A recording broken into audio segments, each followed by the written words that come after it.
With all the numbers, brands, prices, and opinions out there, choosing a pair of binoculars can be a little bit overwhelming.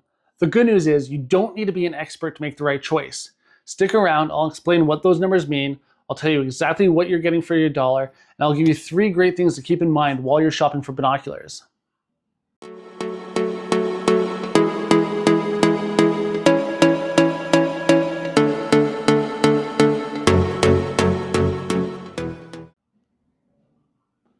All right, so we're gonna start with a little binocular 101. What exactly do those numbers mean? Most binoculars are gonna be badged with a series of numbers, usually something like 8 by 42, 10 by 42, 8 by 32, 10 by 50, just one number, multiplication sign, then another number. Essentially, all those numbers mean is your magnification and your objective lens size. So the first number is usually your magnification. The example I have today is a little bit backwards. If you look at these, it'll say 42-8x.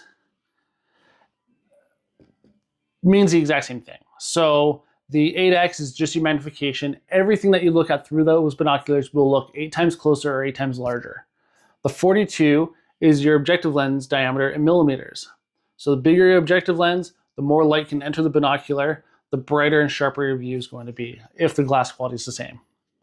The drawback to that is the bigger your front lenses are, the heavier your binocular will be. So if you're going to be carrying them around all day, if you're constantly looking up into the sky with them, 50 millimeter binoculars can be a little bit heavy, a little bit harder to hold steady. As you go up in magnification from 6 times to 8 times to 10 times, 12, 16, and so on, there are certain drawbacks. Everything is going to look that much closer, but not only is it magnifying what you're looking at, it's going to be magnifying any sort of shake in your hands too. So if you've got a little bit of a tremor, it's going to be that much harder to hold them steady. Even if you have a fairly steady hand, if you go up in magnification high enough, you'll find that by the end of the day, when you're a little bit more tired, or if you've had too many cups of coffee, it's going to be that much harder to hold those binoculars steady. As a general rule of thumb, anything over 10 times magnification really is designed to be mounted to a tripod. But an increased amount of shake isn't the only drawback to higher magnification. As you go up in magnification, your field of view is going to shrink down more. So when you go from 8 times to 10 times to 12 times, your field of view gets smaller and smaller. This means that when you're out and you're looking for a subject to observe, you're going to scan around a lot more to find it. This might not be a big deal if you're standing on a coastline looking at birds way off on the horizon, or if you are sitting on a cliff overlooking a valley looking for sheep or mule deer.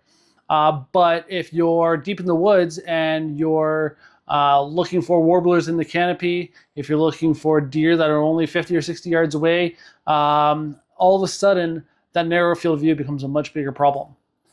Aside from the increased amount of shake, narrow field of view, you're also going to have a darker view. So as your magnification increases, as long as you're talking apples to apples and you're not changing anything else about the binoculars, the exit pupil in the binocular will shrink down smaller and smaller.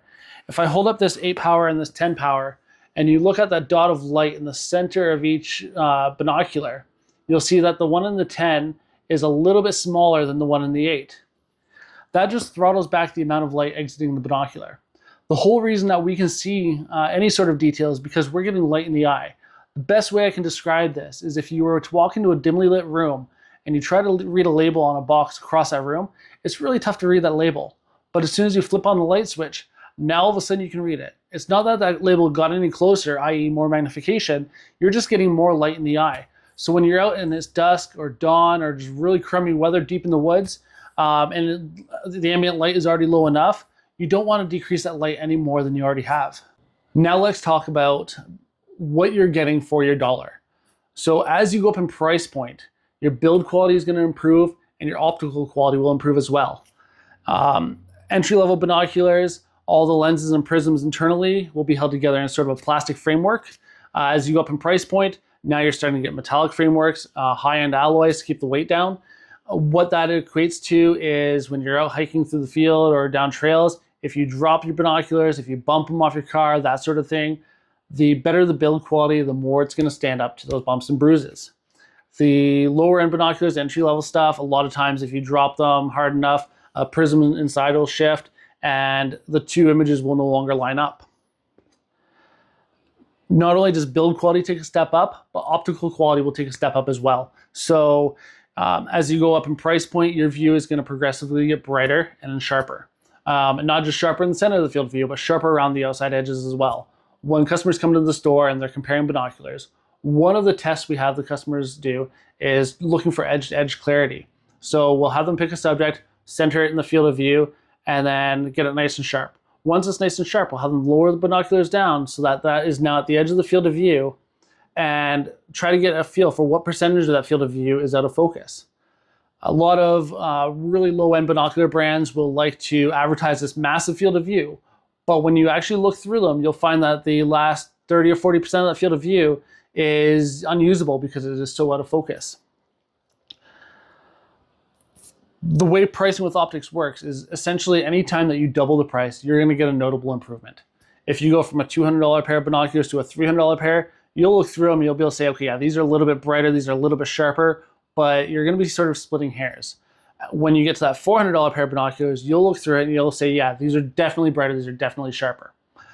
What we try to really encourage customers to do is when they're coming into the store and they're comparing optics, compare the models that they want with a price point above and a price point below. A lot of times they will look at the price point below and say, hey, you know what? These are doing exactly what I need them to do, and it's saved me a lot of money. Other times they'll look through them and say, you know what? I really should save a little bit longer and get the better optics. And then just as often, people will come to the store and they'll look through these and say, hey, these are exactly what I need. So either way, you're getting the right pair for your purpose. Okay, so now you know what those numbers mean. You know exactly what you're getting for the dollar. The next thing I want to cover is 3 things to keep in mind while you're shopping for binoculars: optical quality, customer service, and warranty. Optical quality is important because you're going to be using these binoculars. If you're only using them once in a while, only on nice, bright, sunny days, you can probably save yourself a little bit of money and spend a little bit less. But if you're going to be using these binoculars every single day for the rest of your life, taking them out in all weather conditions, or using them on a once-in-a-lifetime trip, you might want to spend a little bit more and get the most out of them. Next is warranty. So most binoculars will come with some sort of manufacturing defect warranty where they're going to cover the binoculars in case there's an issue in its manufacturing defect. Say the focus wheel breaks, your eye cups fall off, anything like that that's deemed a manufacturing defect, they're going to fix or take care of it.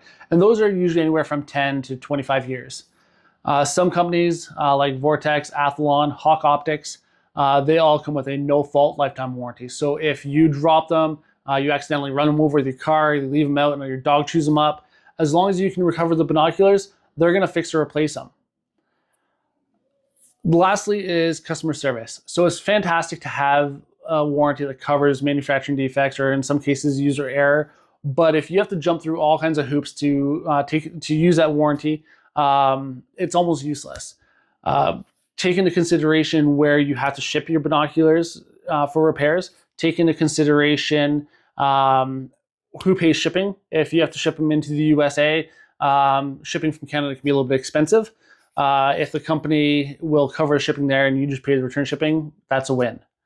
Some companies are well known for going beyond the warranty, and even if it is a user error type thing, accidental damage, they're still going to cover it. So take a look at the warranty card, take a look at online reviews of the customer service, and see which one's going to best support you.